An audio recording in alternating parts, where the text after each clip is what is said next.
जन्मजात अस्थि पोषण विधि। अपने पिछले जीवन में निश्चय देव ने उस धीरे धीरे फैलने वाले लकवे का दर्द सहा था जिसने उसे तिल तिल कर मरने पर मजबूर कर दिया। वो बेहद लाचार और निराश होकर इस दुनिया से गया था। पर इस जन्म में तो पैदा होते ही मौत उसके सामने खड़ी थी और तभी उसे एहसास हुआ कि वो पिछले 100 जन्मों का दुख पहले ही भोग चुका है। शायद इसीलिए उसे जिंदगी से इतना लगाव हो गया था। उसे मौत से नफरत थी। वो बस जीना चाहता था और सिर्फ जीना ही नहीं, वो अमर होना चाहता था। जब 6 महीने के नन्हे निश्चय देव ने ये बात कही तो ताओवादी लॉन्गशान कुछ पल के लिए सन्न रह गए। उनके पास खड़े देवदत्त पर्वतीय, जिन्हें पहले जियांग बायशान कहा जाता था, तो दंग रह गए। लॉन्गशान की भौहें से कुड़ी।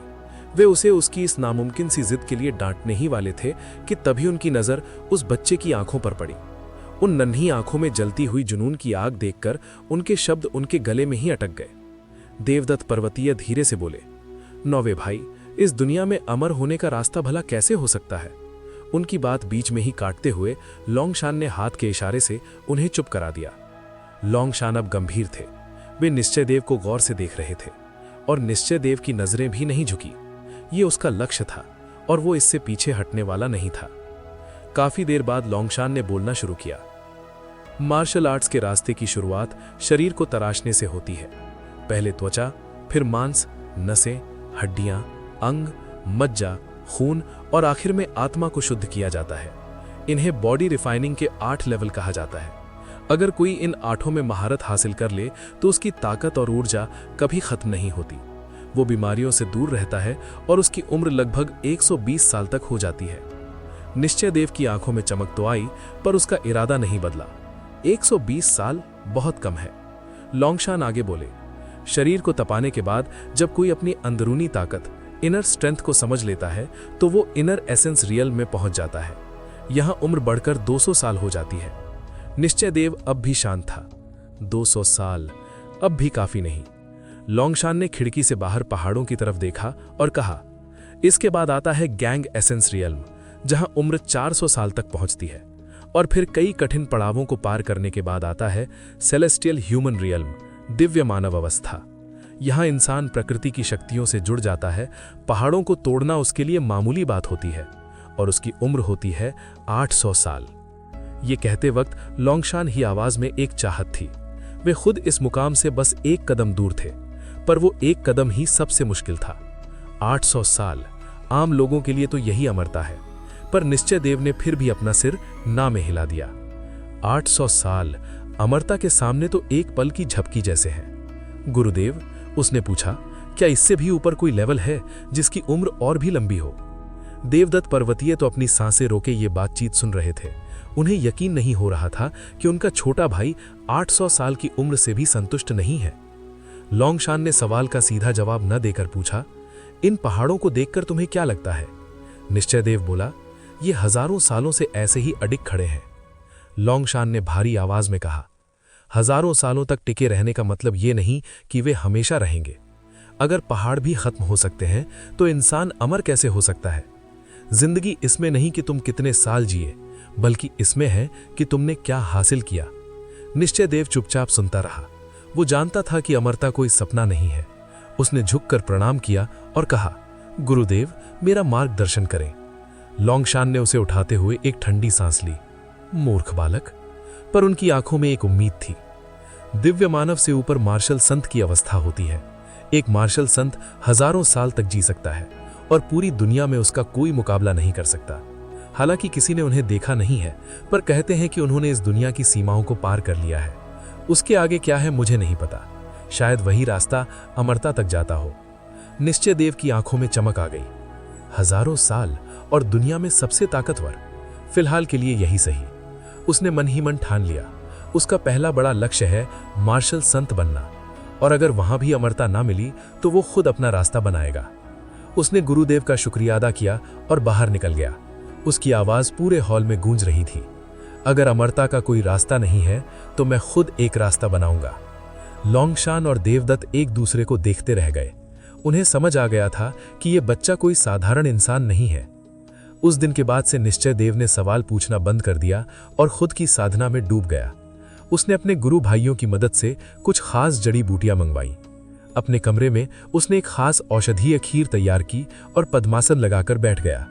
उसके शरीर के अंदर की प्राकृतिक ऊर्जा इन्नेट की एक खास लय में घूमने लगी। अचानक उसकी हड्डियों की गहराई में एक तेज खुजली होने लगी, ऐसी खुजली जो पहले कभी नहीं हुई थी। पर निश्चय देव डरा नहीं, वो खुश हुआ, कामयाब रहा। उसने अपनी हड्डियों के मूल तत्व को समझ लिया था।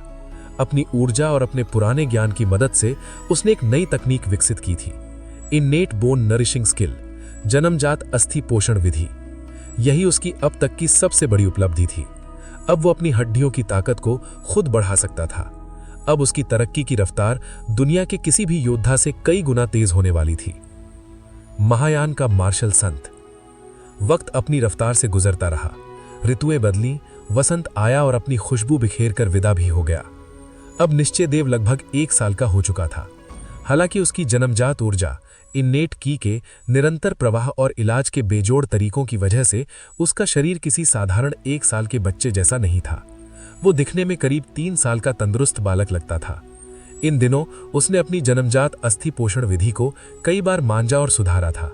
आखिरकार उसे महसूस हुआ कि अब इसमें और बेहतरी की कोई गुंजाइश नहीं बची है। वो अपनी इस उम्र में सीखने की आखिरी हद तक पहुंच चुका था। उसका अनुमान था कि अगर इसी रफ्तार से सुधार होता रहा तो उसकी अस्थि जड़, रूट बोन 3 साल की उम्र तक पूरी तरह विकसित हो जाएगी। ये गति गुरु लोंगशान के अंदाजे से कहीं ज्यादा तेज थी। सुनने में कुछ सालों का अंतर मामूली लग सकता है, पर योद्धा के मार्ग में यह फासला जमीन आसमान का होता है। 3 साल की उम्र में अभ्यास शुरू करना और 6 साल में शुरू करना, यह सिर्फ समय का अंतर नहीं, बल्कि कामयाबी की संभावनाओं का अंतर है। निश्चय देव हर रोज खास औषधियों का लेप लगाता और ध्यान में बैठ जाता।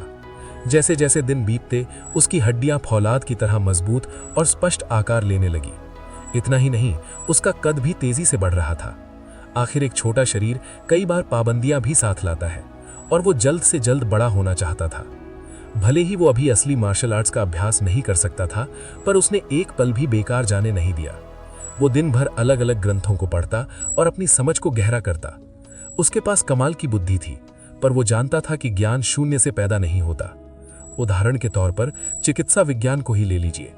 अगर वो सिर्फ अपने दिमाग पर भरोसा करता तो भी वो ऊंचाइयों तक पहुंच जाता, लेकिन उसमें समय दुगुना लगता। तो फिर पूर्वजों के अनुभवों का फायदा क्यों ना उठाया जाए? भले ही दूसरों की समझ निश्चय देव जितनी गहरी ना हो, पर सदियों से इकट्ठा किया गया वो ज्ञान कीमती था। कभी कभी एक छोटा सा विचार भी बड़े रहस्यों के ताले खोल देता है। वो हर किसी से सीख रहा था, किताबों से, लोगों से, कुदरत से और इस पूरी कायनात से। सभी विचारधाराओं की अच्छाइयों को समेटकर एक नया रास्ता बनाना ही उसकी असली ताकत थी। सच्चे मार्तंड पंथ के पुस्तकालय में इतने ग्रंथ थे कि उन्हें पढ़ने में सालों लग सकते थे।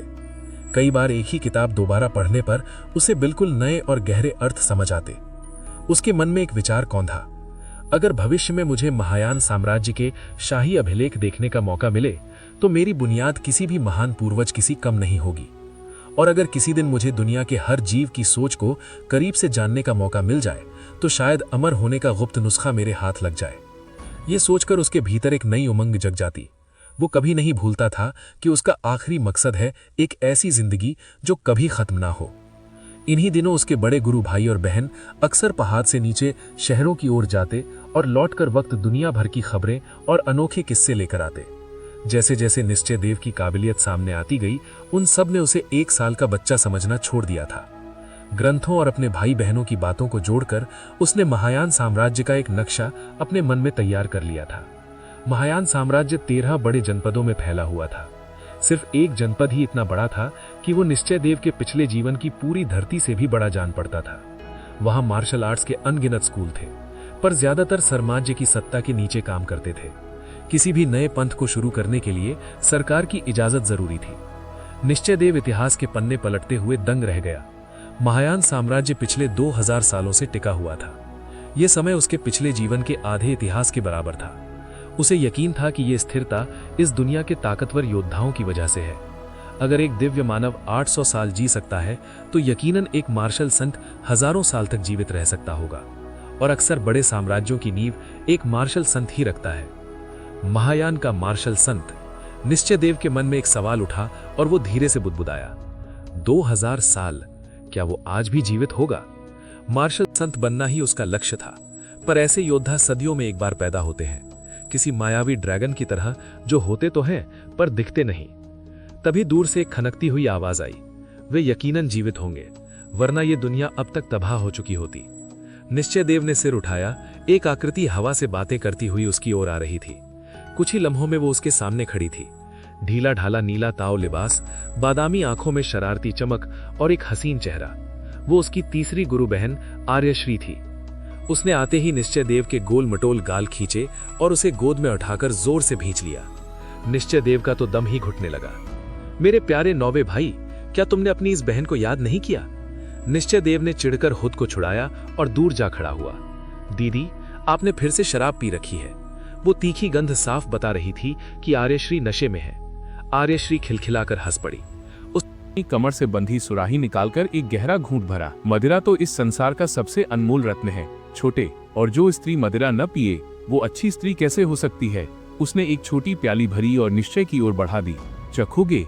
निश्चय देव के माथे पर काली रेखाएं उभर आईं। 1 साल के बच्चे को मदिरा? आर्यश्री ने उसे ललचाते हुए कहा। अगर एक घूंट पियोगे तो मैं तुम्हें महायान का वो रहस्य बताऊंगी जो किताबों में नहीं मिलेगा। मजबूरी में निश्चय देव ने एक घूंट लिया। आर्यश्री खुश होकर उसके पास बैठ गई और गंभीर लहजे में बोली, सुनो, ये सच है कि महायान 2000 साल से टिका है, पर ऐसा नहीं कि इस पर संकट नहीं आए। लेकिन हर बार जब भी साम्राज्य पतन के कगार पर पहुंचा, महायान का मार्शल संत प्रकट हुआ। उसने एक ही प्रहार से शत्रुओं का नामो निशान मिटा दिया और राजवंश को नई उम्र दे दी। निश्चय देव ने उत्सुकता से पूछा, तो क्या वो आदि मार्शल संत आज भी जीवित है? आर्यश्री ने रहस्यमयी अंदाज में सिर हिलाया। ये कोई नहीं जानता। कुछ कहते हैं कि उसने कोई ऐसी गुप्त विधि अपनाई है जिससे वह काल के प्रभाव से बच सका है और केवल विनाश के समय प्रकट होता है। वहीं कुछ का मानना है कि महायान के राज परिवार के पास एक ऐसी गुप्त साधना है जिससे वे हर युग में एक नया मार्शल संत पैदा करते हैं। पुराना संत विदा होने से पहले नए को प्रशिक्षित कर देता है,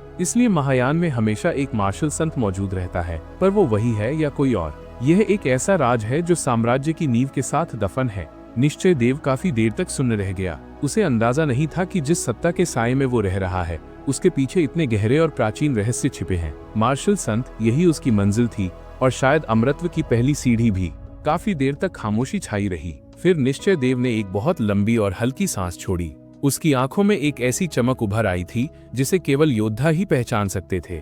महायान साम्राज्य के मार्शल संत चाहे कितने ही गहरे रहस्यों को अपने सीने में दफन क्यों न रखें, उसे खुद पर पूरा यकीन था कि वक्त आने पर उन्हें पार करना उसके लिए कोई बड़ी बात नहीं होगी।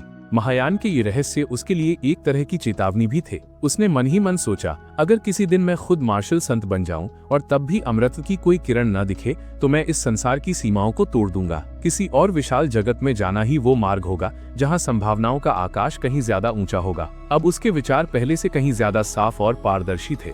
महायान के मार्शल संत एक के बाद एक पैदा होते रहे हैं। निश्चय देव बुदबुदाया, क्या वे इस धरती पर अनंत काल तक राज करने का इरादा रखते हैं? आर्यश्री हल्के से हंसी। उसकी आंखों में सत्ता के प्रति रत्ती भर भी श्रद्धा नहीं थी, बल्कि एक अनकही सी असंतुष्टि साफ झलक रही थी। निश्चय देव उसकी इस खामोश बगावत को समझ सकता था। 2000 सालों से मार्शल पंथ इस साम्राज्य की सत्ता की उंगलियों पर नाच रहे थे। इतना लंबा समय किसी भी दबे हुए गुबार को ज्वालामुखी बनाने के लिए काफी था। बस अब तक उन्हें लोहे के हाथों से दबाकर रखा गया था। उन्हें बस एक चिंगारी की तलाश थी। आर्यश्री ने अपनी बात आगे बढ़ाई। नौवें, इस बार जब मैं पर्वत से नीचे उतरी तो मैंने चिंत्य जनपद की हवाओं में दानव पंथ की आहट सुनी है। यह कोई मामूली गिरोह नहीं है। लगता है इसका रिश्ता पिछले राजवंश की राख से है। और तो और अलग अलग जनपदों के मार्शल पंथों का रवैया भी बड़ा रहस्यमयी होता जा रहा है। महायान की सरहदें भी अब बेचैन हैं। वो एक पल रुकी, फिर उसके चेहरे पर एक अजीब सा उत्साह छा गया। तुम जानते हो, पिछली बार मार्शल संत को हस्तक्षेप किए हुए अभी महज 100 साल ही बीते हैं। अगर उस वक्त कोई बहुत बड़ी उथल पुथल न हुई हो तो इतनी जल्दी फिर से ये हलचल शुरू होना मुमकिन नहीं लगता। तुम्हें क्या लगता है? क्या महायान के भीतर कोई दरार पड़ गई है? क्या मार्शल संत की उम्र अब खत्म होने वाली है? या फिर शायद नया मार्शल संत अब तक पैदा ही नहीं हुआ है? निश्चय देव थोड़ा हैरान हुआ। कुछ समय पहले 5वें भाई ने भी दानव पंथ का जिक्र किया था और अब तीसरी बहन भी वही कह रही थी। इसका मतलब साफ था कि बाहर की दुनिया में तूफान उठ रहा था। लेकिन निश्चय देव ने बस अपने कंधे उचका दिए। जो भी हो, ये बातें अभी हमारे बस की नहीं है, उसने शांति से कहा। वह अभी तक मार्शल अभ्यास की पहली सीढ़ी पर भी नहीं चढ़ा था। इस विशाल संसार की लहरों के सामने वो अभी बहुत छोटा था। अगर सच में कयामत आती भी है तो वो बस धारा के साथ बहेगा। फिलहाल सबसे जरूरी काम था खुद को फौलाद बनाना। जब ताकत हाथ में होगी तो अंधेरे खुद ब खुद छट जाएंगे। यह भी सही है, आर्यश्री धीरे से बुदबुदाई। अचानक उसे एहसास हुआ कि वो एक 3 साल के बच्चे से नसीहत ले रही है। वो अपनी हंसी रोक नहीं पाई और उसने निश्चय के गालों को फिर से मरोड़ दिया। बड़े सयाने बनते हो छोटे उस्ताद। निश्चय देव ने कोई ध्यान नहीं दिया। उसने इतिहास की किताब रख दी और फेंग शुई के एक ग्रंथ में डूब गया। आर्यश्री को थोड़ी खीज हुई। अरे बस करो ये पढ़ना लिखना। काम और आराम के बीच एक संतुलन होना चाहिए। अगर इतनी ही मेहनत करनी है तो तब करना जब मार्शल अभ्यास शुरू होगा, तब मुसीबतों की कोई कमी नहीं रहेगी। अभी के लिए तो बस इस फुर्सत का लुत्फ उठाओ। आर्यश्री बोलती रही और निश्चय देव पन्ने पलटता रहा। उसने बस इतना पूछा, क्या मार्शल अभ्यास सच में इतना कठिन होता है? बिल्कुल। आर्यश्री सतर्क हो गई। मार्शल पथ में सिर्फ दिमाग नहीं चलता, वहाँ मेहनत और समय की बलि देनी पड़ती है। अपने 8वें भाई को ही देख लो, पूरे महायान में उसकी प्रतिभा की मिसाल दी जाती है, पर जानते हो उसे शरीर तपन का स्तर पूरा करने में कितना समय लगा? पूरे 11 साल। दिन रात की हाड़तोड़ मेहनत के बाद ही वो इनर एसेंस की दहलीज तक पहुंच पाया। निश्चय देव वास्तव में चकित हुआ। 11 साल? इतना लंबा समय? और ये तो तब है जब वो पैदाइशी हुनरमंद है। आर्यश्री ने मुस्कुराते हुए कहा, औसत लोगों की तो उम्र बीत जाती है। महायान में 30 साल से कम उम्र के योद्धाओं को तो बस बच्चा ही समझा जाता है। इसलिए छोटे, अभी कोई जल्दी नहीं है। आज चलो मैं तुम्हें पहाड़ की सैर कराती हूँ। निश्चय देव ने बस एक बार उसकी ओर देखा और धीमे से कहा, ओह। उसे नहीं लगता था कि उसे इतना वक्त लगने वाला है। प्रतिभाओं की अपनी एक अलग ही दुनिया होती है जिसे साधारण लोग कभी नहीं समझ सकते। आर्यश्री झुंझला गई और वहीं आंगन के झूले पर लेट थोड़ी ही देर में वो गहरी नींद में सो गई। निश्चय देव ने उसे देखा और उसके होठों पर एक कोमल मुस्कान आ गई। वो जानता था कि तीसरी बहन चाहे जितना भी मदिरा पिए या बातें करे, उसे बस इस बात की फिक्र रहती है कि कहीं उसका छोटा भाई अकेला न पड़ जाए। पर वो अकेला नहीं था। उसके पास पूर्ण स्तरीय बोध था जो उसे हर पल कुछ नया सिखाता था। देखते ही देखते 2.5 साल और बीत गए। अब निश्चय देव 3 वर्ष का हो चुका था। इन वर्षों में उसे अपने गुरु और भाई बहनों से बेपनाह प्यार मिला। ताओवादी लोंगशान ने उसे हर सुख सुविधा दी, बस उसे मार्शल ग्रंथों से दूर रखा। लोंगशान कई बार पहाड़ से नीचे भी गए, शायद उन हत्यारों की तलाश में जिन्होंने हिमकुसुम भवन को तबाह किया था, पर उनके हाथ खाली ही रहे। वे कभी निश्चय देव के सामने उस कत्लेआम की बात नहीं करते थे, पर वे ये नहीं जानते थे कि निश्चय देव को उस काली रात का एक एक पल, एक एक चेहरा बखूबी याद है। एक सुनहरी सुबह निश्चय देव की आंखें खुलीं। उसका चेहरा शांत था, जैसे कोई बड़ी मंजिल हाथ आने वाली हो। उसने हमेशा की तरह अपनी अस्थि पोषण विधि शुरू की। उसके शरीर में बची हुई वो सूक्ष्म जन्मजात ऊर्जा अपने अंतिम चक्र में घूम रही थी। तभी अचानक उसे महसूस हुआ जैसे ब्रह्मांड की कोई रहस्यमयी शक्ति उसके रोम रोम में उतर आई है। उसका नन्हा शरीर हल्के से कांपा। एक ऐसी पूर्णता का एहसास हुआ जैसे कोई अधूरा काम आज मुकम्मल हो गया हो। उसने कुदरत के साथ एक ऐसा रिश्ता महसूस किया जो शब्दों से परे था। कोई शोर नहीं हुआ, कोई आसमान नहीं फटा, बस एक खामोश क्रांति हुई। निश्चय देव ने आंखें खोली और मुस्कुरा दिया। 2.5 साल, 900 रातें और 900 दिन। उसकी मेहनत रंग लाई थी। उसकी रूट बोन अब पूरी तरह विकसित हो चुकी थी। अब वो वक्त आ गया था जिसका उसे बेसब्री से इंतजार था। अब वो मार्शल पथ का पहला कदम रखने के लिए तैयार था। निश्चय देव के मन में अपनी इस अद्भुत खोज, जन्मजात अस्थि पोषण विधि को छिपाने का कोई विचार नहीं था। उसके लिए ताओवादी लोंगशान कृतज्ञता के उस पर्वत के समान थे जिसकी छांव में उसे नया जीवन मिला था। वह जानता था कि यदि उसके पास सामर्थ्य है तो उसे इसका प्रतिदान अवश्य देना चाहिए। यदि सच्चे मार्तंड पंथ के पास ही गुप्त विधि पहुंच जाए तो आने वाले समय में पंथ की नींव हिमालय जैसी अडिग हो जाएगी। योग्य शिष्यों के हाथ में पड़कर यह विद्या प्रतिभाओं की एक नई पौध तैयार करेगी और पंथ की समृद्धि बस समय की बात रह जाएगी। ताओवादी लोंगशान के लिए भी अपने पंथ का पुनरुत्थान ही उनके जीवन का सबसे बड़ा स्वप्न था। परंतु निश्चय देव यह भी जानता था कि इस विधि का अभ्यास करना खेल नहीं है। इसके लिए न केवल शरीर में पर्याप्त जन्मजात ऊर्जा चाहिए, बल्कि बुद्धि का स्तर भी अत्यंत ऊंचा होना अनिवार्य है। उसने तय किया कि समय आने पर वो इसे फिर से संशोधित करेगा ताकि साधारण बोध वाले शिष्य भी इसे समझ सकें। आखिर हर कोई निश्चय देव की तरह जन्मजात ज्ञानी तो नहीं होता। इन्हीं विचारों में डूबे हुए निश्चय देव ने आलस्य के साथ अंगड़ाई ली। उसके नन्हे शरीर से हड्डियों के चटकने की ऐसी आवाज आई जैसे कोई सूखा हुआ काठ टूट रहा हो। उसने दूर क्षितिज को निहारा और कुछ कदम आगे बढ़ा। तभी धूसर वस्त्रों में लिपटा एक विशालकाय व्यक्ति कंधे पर जड़ी बूटियों का गट्ठर लादे तेजी से आता दिखाई दिया। ये भीमसेन थे, उसके द्वितीय वरिष्ठ भाई। नाम के अनुरूप ही उनका शरीर किसी विशाल भालू की तरह सुदृढ़ था। कभी कभी निश्चय देव को उन्हें देखकर लगता कि वे ताओवादी कम और कसाई ज्यादा लगते हैं। 9वें, भीमसेन की भारी आवाज गूंजी। आज वरिष्ठ भाई थोड़े व्यस्त थे, इसलिए सोचा ये जड़ी बूटियां मैं ही पहुंचा दूं। उन्होंने सिर खुजलाते हुए आश्चर्य से पूछा, पर छोटे उस्ताद, तुम्हें कैसे पता चला कि मैं आ रहा हूं? निश्चय देव खिलखिलाकर हंसा। द्वितीय भाई, आपके कदम इतने भारी हैं कि मैं गहरी नींद में भी उन्हें पहचान सकता हूं। भीमसेन ने गट्ठर एक तरफ रखा और मुस्कुराते हुए बोले, मुझे बहलाओ मत। मैं भले ही भारी दिखता हूं, पर जिस स्पिरिट टर्टल स्टेप का मैं अभ्यास करता हूं, उसकी आहट अच्छे नहीं सुन पाते। फिर तुमने कैसे सुन ली? निश्चय देव झूठ नहीं बोल रहा था। आज सुबह जब उसकी रूट बोन पूर्ण हुई तो उस एक पल के लिए उसका नाता कुदरत के सूक्ष्म कणों से जुड़ गया था। वो दिव्य अनुभूति अब भले ही शांत हो रही थी, पर उसकी इंद्रियां अब पहले जैसी नहीं रही थीं। मैं सच कह रहा हूं भाई, निश्चय देव ने बड़ी मासूमियत से कहा। आज सुबह से मुझे भीतर कुछ अलग महसूस हो रहा है। भीमसेन को लगा कि बच्चा मजाक कर रहा है, पर तभी उनके मन में एक शंका उठी। उन्होंने धीरे से अपना हाथ निश्चय देव के कंधे पर रखा। अगले ही पल भीमसेन को ऐसा लगा जैसे उन्होंने जलते हुए अंगारे या कड़कती बिजली को छू लिया हो। उन्होंने झटके से हाथ पीछे खींचा। उनके चेहरे पर हवाइयां उड़ने लगीं। उन्होंने गहरी सांस ली और दोबारा हाथ बढ़ाया। इस बार उनका चेहरा पहले अचरज और फिर असीम आनंद से भर गया। 9वें, वे लगभग चिल्ला उठे, क्या तुम्हारी रूट बोन पूर्ण हो चुकी है? निश्चय देव ने चेहरे पर उत्साह लाते हुए पूछा। तो क्या इसका मतलब है कि मैं अब मार्शल अभ्यास शुरू कर सकता हूँ? भीमसेन की खुशी का ठिकाना न था। नहीं, हमें गुरुदेव से इसकी जांच करानी होगी, कहीं मेरी आंखों को धोखा न हो जाए। उन्होंने आव देखा न ताव निश्चय देव को अपने कंधे पर बिठाया और अपनी पूरी ताकत के साथ उज्जवल मार्शल मंडप की ओर दौड़ पड़े। रास्ते में जो भी शिष्य उन्हें देखता वो हक्का बक्का रह जाता कि आखिर द्वितीय वरिष्ठ भाई इतने उतावले क्यों हैं। मंडप के भीतर ताओवादी लोंगशान और ज्येष्ठ शिष्य लोकवीर वेदांत लुओ वेनेतियन किसी गंभीर विषय पर चर्चा कर रहे थे। लोंगशान कह रहे थे कि वे शायद कुछ समय के लिए एकांत साधना में जाएंगे ताकि वे दिव्य मानव की अंतिम अवस्था को प्राप्त कर सकें। तभी भीमसेन हाफते हुए भीतर दाखिल हुए। लोंगशान उन्हें डांटने ही वाले थे कि उनकी नजर भीमसेन के कंधे पर बैठे निश्चय देव पर पड़ी। गुरुदेव, क्षमा करें, पर यह खबर ही ऐसी है। भीमसेन ने निश्चय को नीचे उतारा और प्रणाम करते हुए कहा, आप 9वें की जांच खुद कीजिए। लोंगशान ने स्नेह के साथ अपना हाथ निश्चय देव के सिर पर रखा। अगले ही पल जैसे समय ठहर गया, लोंगशान का शरीर पत्थर की तरह स्थिर हो गया। उनके भीतर का प्राइमोरियल कोर तेजी से कंपन करने लगा था। ये मुमकिन नहीं था, पर उनकी इंद्रियां झूठ नहीं बोल रही थीं। लोकवीर वेदांत घबराकर बोले, गुरुदेव, क्या हुआ? क्या 9वां ठीक है? ताओवादी लोंगशान ने बहुत धीमी और कांपती हुई आवाज में कहा, वेदांत, इसकी रूट बोन पूरी तरह पक चुकी है। मंडप में एक सन्नाटा छा गया।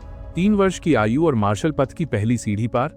यह असाधारण नहीं था, ये तो किसी चमत्कार से भी बढ़कर था। अब वो पल आ गया था जब महायान साम्राज्य का सबसे छोटा मार्शल संत बनने की यात्रा शुरू होने वाली थी। उज्जवल मार्शल मंडप के भीतर एक ऐसा सन्नाटा पसरा था जिसे महसूस किया जा सकता था।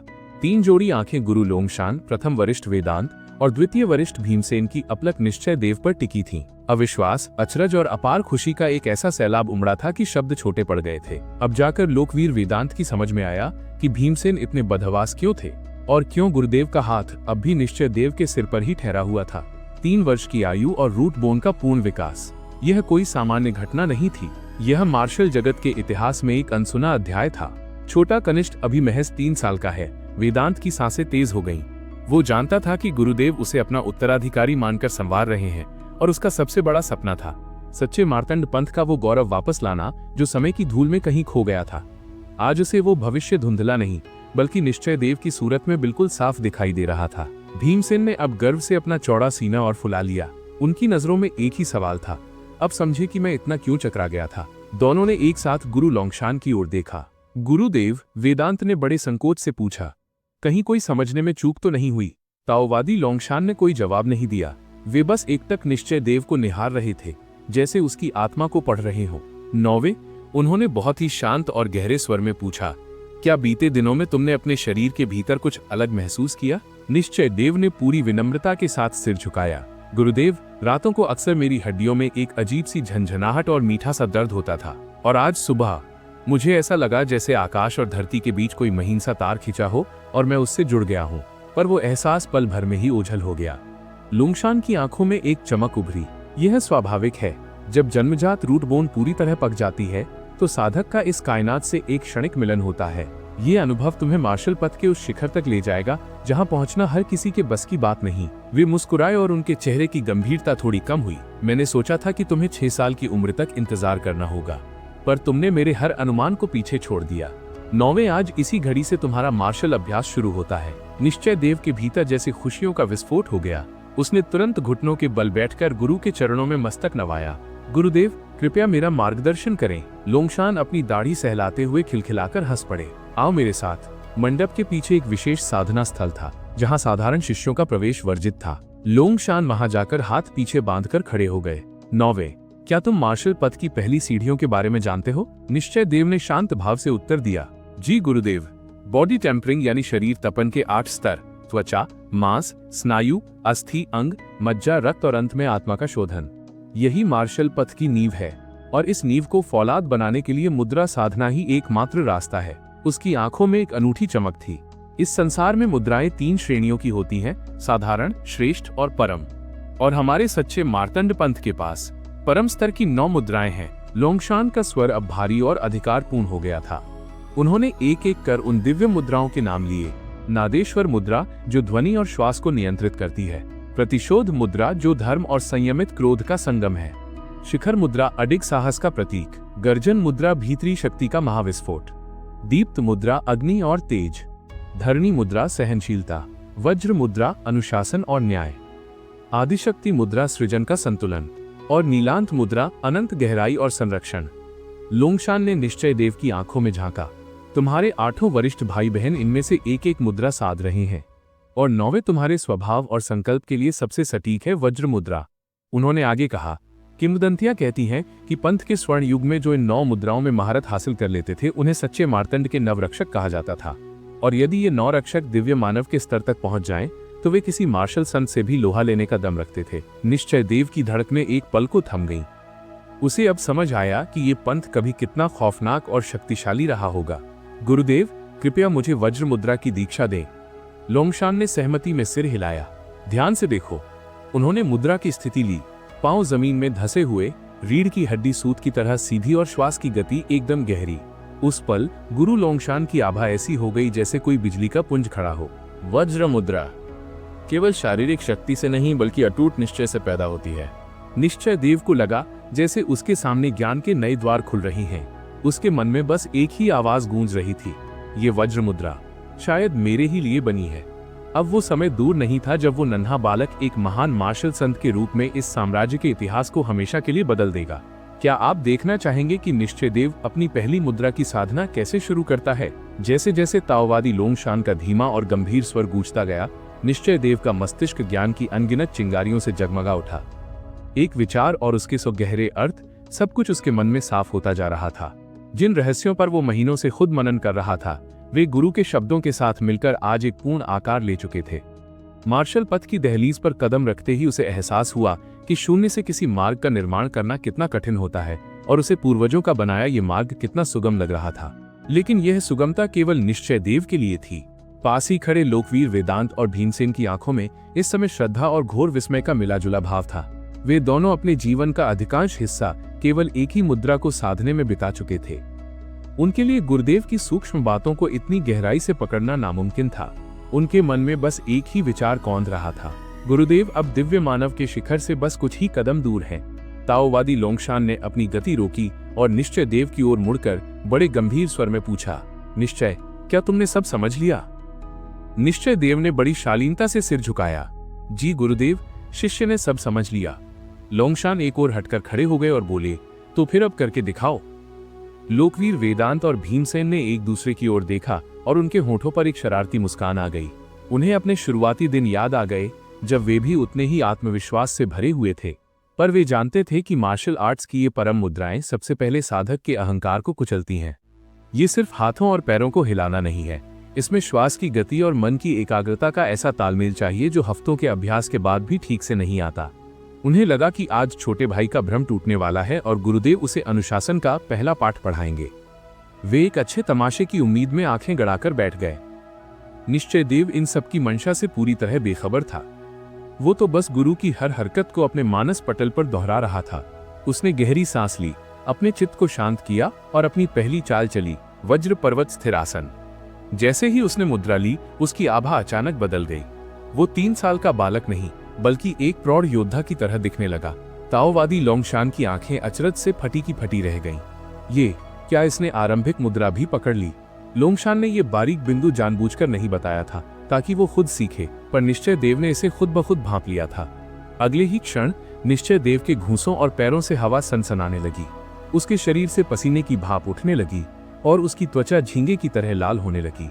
यह त्वचा शोधन की पहली निशानी थी। लोंगशान ने अभी तक ये नहीं सिखाया था कि मुद्राओं के जरिए शरीर को तपाया कैसे जाता है, पर निश्चय देव ने अपनी प्राण ऊर्जा को खुद ही त्वचा की परतों में प्रवाहित करना शुरू कर दिया था। वेदांत और भीमसेन जो मजा लेने आए थे, अब खुद एक मजाक बन चुके थे। उनके चेहरे पर अविश्वास की लहरें दौड़ रही थीं। वे मन ही मन आहें भर रहे थे। उन्हें लगा कि उनके बरसों के अभ्यास के सामने ये बच्चा महज चंद मिनटों में खड़ा हो गया है। तुलना करने पर उन्हें खुद की प्रतिभा किसी काम की नहीं लग रही थी। ताओवादी लोंगशान का चेहरा भले ही शांत था, पर उनकी सफेद दाढ़ी में हल्की सी थरथराहट थी। वे खुद एक महान साधक थे, पर 80 सालों के अपने जीवन में उन्होंने ऐसा अद्भुत दृश्य कभी नहीं देखा था। उनके मन में एक बिजली कौंधी, अगर इस बालक को हमारे पंथ की पूरी विरासत मिल जाए तो ये न केवल दिव्य मानव बनेगा, बल्कि एक दिन ये मार्शल संत बनकर पूरे महायान साम्राज्य को हिला देगा। निश्चय देव अपने ही संसार में खोया हुआ था। वो पूर्वजों की बुद्धिमानी पर हैरान था कि कैसे उन्होंने मानव शरीर की शक्तियों को जगाने के लिए इतनी सटीक विधियां बनाई थीं। उसे लगा कि उसे और अधिक प्रदर्शन नहीं करना चाहिए, कहीं गुरुदेव और वरिष्ठ भाई वाकई डर न जाएं। वो शांत होकर रुक गया। गुरुदेव, वो गुरु के निर्देश की प्रतीक्षा करने लगा। लोंगशान ने खुद को संभाला और एक फीकी मुस्कान के साथ कहा, शाबाश, अपने इन बेकार वरिष्ठों से तो तुम कहीं बेहतर। वेदांत और भीमसेन ने शर्म से अपना चेहरा छिपा लिया। लोंगशान उसे कोई गलती बताना चाहते थे, पर उन्हें कोई गलती मिली ही नहीं। एक गुरु के लिए ऐसा काबिल शिष्य भी किसी चुनौती से कम नहीं होता। लोंगशान ने अंत में कहा, अब इसका रोजाना अभ्यास करो। औषधीय स्नान के साथ तुम्हारी प्रगति और तेज होगी, पर ध्यान रहे अति मत करना।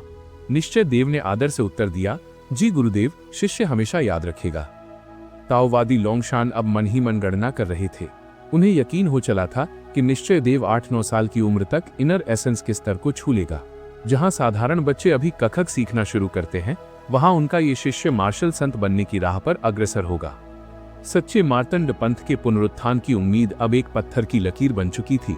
क्या आप यह देखना चाहेंगे कि निश्चय देव का पहला औषधीय स्नान और उसकी गुप्त साधना उसे किस ओर ले जाती? एक अगरबत्ती के जलने भर के समय बाद ताओवादी लोंगशान एक अजीब सी उलझन के साथ वहां से चले गए।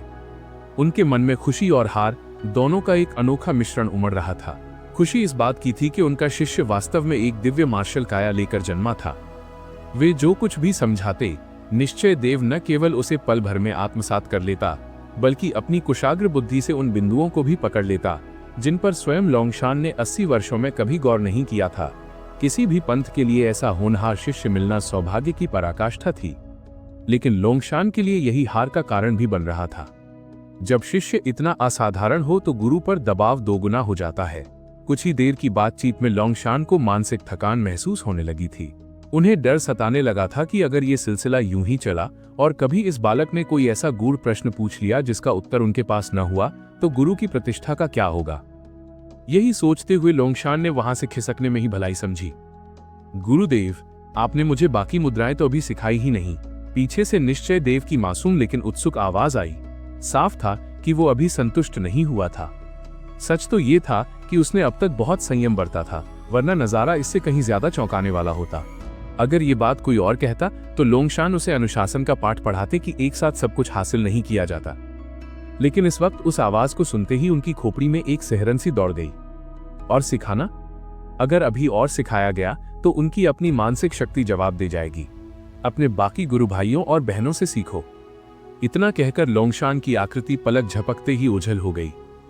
अपने गुरु की उस घबराई हुई पीठ को देखते हुए निश्चय देव ने बेबसी से अपना सिर हिलाया। क्या मैं सच में इतना डरावना हूं? उसने मन ही मन सोचा। पिछले 3 सालों में उसने अपनी बुद्धि कई बार दिखाई थी, लेकिन आज पहली बार उसकी मार्शल प्रतिभा इतनी निखरकर सामने आई थी। अब उसे लग रहा था कि शायद उसे थोड़ा और साधारण बनने का नाटक करना चाहिए था। उसने मुस्कुराते हुए पास खड़े लोकवीर वेदांत और भीमसेन की ओर देखा। बड़े भाई, मंझले भाई, दोनों भाई एक साथ सिहर उठे। वे एक दूसरे का चेहरा ताकने लगे, जैसे पूछ रहे हों कि बलि किसकी चढ़ेगी। पहले तुम सिखाओ। नहीं भाई, तुम बड़े हो, पहले तुम शुरू करो। बकवास मत करो। गुरुदेव पहले चले गए तो क्या अब तुम खुद को उनसे भी बड़ा साबित करना चाहते हो? दोनों को इस तरह बच्चों की तरह लड़ते देख निश्चय देव ने अपना माथा पकड़ लिया। आप दोनों झगड़िए मत, हम तीनों साथ में अभ्यास कर लेते हैं। वेदांत और भीमसेन ने हैरानी से एक दूसरे को देखा। क्या ये मुमकिन है? बिल्कुल, मैं तालमेल बिठा लूंगा। निश्चय देव की आंखों में एक चमक थी। वह समय बर्बाद नहीं करना चाहता था। मार्शल पथ की दहलीज पर कदम रखते ही और वज्र मुद्रा की गहराई को छूने के बाद उसके मस्तिष्क में नए विचारों का तूफान उठ खड़ा हुआ था। तो फिर एक बार आजमा ही लेते हैं। थोड़ी हिचकिचाहट के बाद दोनों भाइयों ने एक साथ अभ्यास शुरू करवाया। एक और अगरबत्ती के जलने के बाद दोनों भाई अपनी जगह पर पत्थर बने खड़े थे और दूर जाते निश्चय देव की पीठ देख रहे थे। उन्हें अपने वजूद पर शक होने लगा था। वेदांत भाई, तुमने अभी नादेश्वर मुद्रा सिखाई थी ना? हाँ, और तुम धरणी मुद्रा सिखा रहे थे। इसका मतलब इस छोटे उस्ताद ने दोनों मुद्राएं एक साथ एक ही वक्त में सीख ली। और सिर्फ सीखी नहीं, वह उनमें माहिर भी हो गया। दोनों की आंखों में लगभग आंसू आ गए। उन्हें रोना आ रहा था। ये सिर्फ तेज होना नहीं था, ये तो बिजली की गति थी। निश्चय देव से तुलना करने पर उन्हें अपना बरसों का रियाज किसी बेकार की कसरत जैसा लगने लगा। कनिष्ठ इंसान तो नहीं है, वेदांत ने एक कड़वी मुस्कान के साथ कहा। भीमसेन ने भी खामोशी से अपना सिर हिलाया। उन्हें आज समझ आया कि जब कोई साधारण प्रतिभा वाला व्यक्ति किसी दिग्गज को देखता है तो उसे कैसा महसूस होता है। निश्चय देव हल्के कदमों से अपने निवास की ओर चल दिया। आज की उपलब्धियां बहुत बड़ी थीं। अब 9 में से 3 मुद्राएं उसके अधिकार में थीं। वरिष्ठ भाइयों ने अपनी मुख्य मुद्राएं तो सिखा दी थीं, पर बाकी के लिए उन्होंने ये कहकर मना कर दिया कि वे उनमें उतने कुशल नहीं हैं और नहीं चाहते कि निश्चय देव को कुछ गलत सिखाएं। निश्चय देव मन ही मन हंस पड़ा। उसे पता था कि वे सच कह रहे थे, पर शायद वे और अधिक मानसिक आघात सहने की स्थिति में नहीं थे। वो क्या कर सकता था? पूर्ण बोध होने के बावजूद बुद्धू बनने का नाटक करना उसके स्वभाव में नहीं था। उसने तय किया कि वो अब अपनी एकांत साधना जारी रखेगा। उसे महसूस हुआ कि ये तीनों मुद्राएं भले ही अलग दिखती हो, पर किसी बहुत गहरे स्तर पर एक दूसरे से जुड़ी हुई हैं। उसे गुरुदेव की वो बात याद आई कि ये 9 रक्षक मिलकर एक मार्शल संत से भी लड़ सकते थे। शायद यही जुड़ाव उस रहस्य की चाबी था। अपने कमरे में लौटकर उसने पूरा ध्यान एकाग्र किया। सबसे पहले वज्र मुद्रा। अभ्यास शुरू होते ही उसके शरीर से एक भयानक और राजसी आभा निकलने लगी, मानो साक्षात कोई वज्र रक्षक धरती पर उतर आया हो। यदि लोंगशान ये दृश्य देखते तो उनके मुंह से बस एक ही शब्द निकलता, राक्षस। वज्र मुद्रा का दिव्य भाव अब पूरी तरह प्रकट हो चुका था। आंगन में अभ्यास करते समय ऐसी ध्वनि गूंज रही थी जैसे कोई जंगली जीव गर्जना कर रहा हो। पसीना भाप बनकर उड़ रहा था और उसकी त्वचा लाल अंगारे जैसी हो गई थी। वो समझ गया कि ये त्वचा शोधन का प्रचंड प्रभाव है। शरीर तपन के इस पहले स्तर में 4 उपचरण होते हैं: गाय चर्म, पत्थर चर्म, लोहा चर्म और अंत में जेड चर्म। साधारण साधकों को गाय चर्म तक पहुंचने में भी सालों लग जाते हैं, पर निश्चय देव को यकीन था कि वो इसे कुछ ही दिनों में फतह कर लेगा। मार्शल आर्ट्स वाकई उतने मुश्किल नहीं है जितना तीसरी बहन डराती थी, उसने सोचा। उसने नादेश्वर और धरणी मुद्रा का भी अभ्यास किया। जब त्वचा में हल्की चुभन होने लगी तो उसने अभ्यास रोका और औषधीय स्नान के लिए लकड़ी के टब में लेट गया। टब के गर्म पानी में उसे अपनी त्वचा पहले से कहीं अधिक सख्त और अभेद्य महसूस हुई। एक गहरी संतुष्टि उसके मन में भर गई। मार्शल पथ उसके लिए अब एक खुला मैदान था।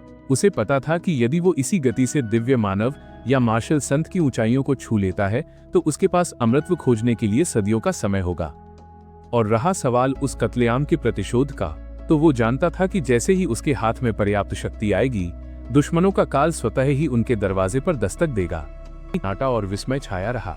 तीसरी बहन, अब मैं चलता हूँ, निश्चय देव ने मुस्कुराकर विदा ली। उसके पीछे खड़ी आर्यश्री ये छिंघे का चेहरा उतरा हुआ था। शुरुआत में जब उन्हें पता चला कि उनका नन्हा भाई 3 साल की उम्र में मार्शल आर्ट सीख रहा है तो वे फूली नहीं समाई थी। उन्होंने बड़े जोश में उसे नीलांत मुद्रा सिखाने का वादा किया था, पर आज उनका आत्मविश्वास पूरी तरह दरक चुका था। क्या ये वाकई कोई इंसान है? हम दोनों के बीच इतना फासला क्यों है? उन्हें अपनी वो नसीहत याद आई कि मार्शल आर्ट्स बहुत कठिन होता है और अब उन्हें खुद पर हंसी आ रही थी। कठिनाई तो बेचारी मेरी ही है। उन्होंने झुंझलाकर अपना चेहरा हाथों से छिपा लिया, पर निश्चय देव की बढ़ती रफ्तार देखकर उनके मन में एक सुकून भी था। निश्चय देव जानता था कि उसके गुरुभाई बहन किस मानसिक दौर से गुजर रहे हैं। महज 3 दिनों में उसने न केवल गाय चर्म का स्तर हासिल कर लिया था, बल्कि 5 और मुद्राएं शिखर, गर्जन, दीप्त, आदिशक्ति और नीलांत भी सीख ली थीं। सच्चे मार्तंड की 9 मुद्राओं में से अब 8 उसके अधिकार में थीं। बस एक आखिरी कसर बाकी थी, प्रतिशोध मुद्रा। ये मुद्रा 8वें भाई शौर्य जीव के पास थी, जो एकांत साधना में थे। 7 दिन और बीत गए और निश्चय देव पाषाण चर्म स्तर पर पहुंच गया। अब उसकी त्वचा पत्थर जैसी सख्त हो चुकी थी। साधारण वार उसका कुछ नहीं बिगाड़ सकते थे। उसने तय किया कि गुरुदेव के साधना से बाहर आते ही वो ये जादुई नुस्खा उन्हें सौंप देगा, ताकि पूरे पंथ का भला हो सके। उसी दोपहर उसकी मुलाकात 8वें भाई से हुई। 20 साल के शौर्य दिखने में किसी तेजस्वी साधु योद्धा जैसे थे और पंथ के सबसे होनहार शिष्यों में गिने जाते थे। 8वें भाई, क्या आपकी साधना सफल रही? निश्चय देव ने चहकते हुए पूछा। शौर्य उसे देखकर ठिठक गए। निश्चय, जब बड़े भाइयों ने बताया कि तुम अभ्यास कर रहे हो तो मुझे लगा वे मजाक कर रहे हैं, पर तुम्हें देखकर तो यकीन करना भी मुश्किल हो रहा है। भाई, मुझे आपसे प्रतिशोध मुद्रा सीखनी है, निश्चय देव ने बिना लाग लपेट के कहा। शौर्य ने थोड़ा संकोच किया। सीख तो सकते हो, पर छोटे मार्शल आर्ट्स में बहुत ज्यादा दबाव ठीक नहीं होता। तुमने अपनी वज्र मुद्रा कितनी सीखी है? जवाब देने के बजाय निश्चय देव ने आंगन में अभ्यास करके दिखाया। उसकी फुर्ती और मुद्राओं की शुद्धता देखकर शौर्य का मुंह खुला का खुला रह गया। जिस दिव्य भाव को समझने में उन्हें साल भर लगा था, वो 3 साल का बालक उसे ऐसे खेल रहा था जैसे कोई खिलौना हो। शौर्य के मन में ईर्ष्या की एक हल्की सी टीज उठी। अगर ये प्रतिभा है तो फिर मैं क्या हूं? उन्होंने खुद को कोसा और फिर जबरदस्ती मुस्कुराते हुए उसे प्रतिशोध मुद्रा सिखाने लगे। कुछ ही पलों में निश्चय देव ने उस मुद्रा की बारीकियों को भी पकड़ लिया। शौर्य अंदर से इतने हिल गए कि वे मुझे कुछ जरूरी काम है कहकर वहां से तुरंत खिसक लिए। जैसे ही वे आंखों से ओझल हुए, निश्चय देव के भीतर प्रतिशोध मुद्रा का दिव्य भाव भी अपनी पूर्णता को छू गया। उसकी आंखें बिजली की तरह चमक उठीं। सच्चे मार्तंड की सभी 9 मुद्राएं अब उसके पास थीं।